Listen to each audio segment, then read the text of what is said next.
बॉलीवुड की उमराव जान 10 अक्टूबर यानी आज के दिन 70 बरस की हो चुकी हैं।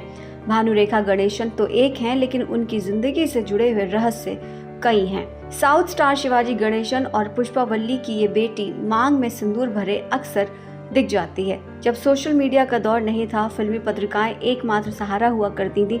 आम घरों में इन्हें रखने का रिवाज भी नहीं था। कई तरह की जिज्ञासा लोगों के दिलों में हुआ करती थी। इसी तरह की जिज्ञासा राष्ट्रपति नीलम संजीवा रेड्डी को हुई, तो उन्होंने ये सवाल उनसे कर ही लिया। रेखा पर लिखी किताब रेखा द अनटोल्ड स्टोरी के मुताबिक मौका था राष्ट्रपति फिल्म पुरस्कार समारोह का।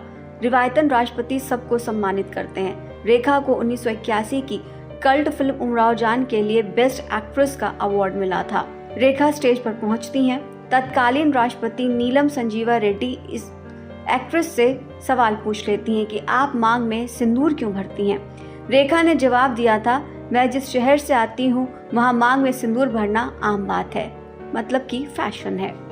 आपको बता दें कि रेखा नागिन 1976, मुकद्दर का सिकंदर 1978, मिस्टर नटवरलाल 1969, खूबसूरत 1980, उमराव जान 1981, खून भरी मांग 1988 जैसी मशहूर फिल्मों में काम कर चुकी हैं और एक से बढ़कर इसके बाद भी हिट फिल्में देती रही हैं। रेखा हमेशा कहती हैं कि वो स्टार नहीं, एक एक्टर हैं।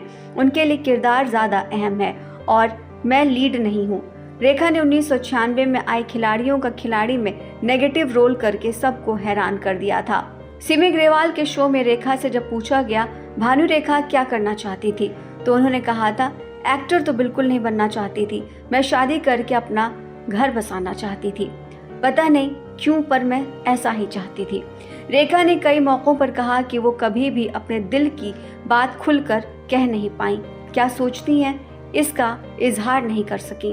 रेखा आज 70 बरस की हो चुकी हैं, लेकिन उसके बावजूद वो अपने आप को हर दिन चैलेंज करती हैं। आईफा अवार्ड 2024 में 24 से 25 मिनट तक की उनकी नॉन स्टॉप परफॉर्मेंस इसकी मिसाल है, जिसमें अदा भी थी और जबरदस्त डांसिंग स्टाइल भी। यूं तो रेखा का नाम इंडस्ट्री के कई दिग्गज स्टार्स के साथ जोड़ा गया, लेकिन उन्होंने 1990 में बिजनेसमैन मुकेश अग्रवाल के साथ शादी की थी और कुछ ही रोज में दोनों में तलाक हो गया, जिसके बाद मुकेश अग्रवाल काफी डिप्रेशन में आ गए और नतीजतन उन्होंने आत्महत्या कर ली। हालांकि ऐसा कहा जाता है कि रेखा अपनी शादी से पहले से ही अपनी मांग भरती आई हैं। उनको पहली बार 1980 में ऋषि कपूर और नीतू कपूर की शादी में सिंदूर के साथ देखा गया था, जब वो फिल्म के सेट से पारंपरिक कपड़े पहनकर और सिंदूर लगाकर सीधे शादी में पहुंची थी। तब वहां मौजूद सभी लोग उनको सिंदूर में देखकर हैरान रह गए। लेकिन रेखा आज भी जब भी किसी भी प्रोग्राम में होती हैं, पब्लिक प्लेस पर होती हैं, तो वो सिंदूर लगाना कभी भी नहीं भूलती।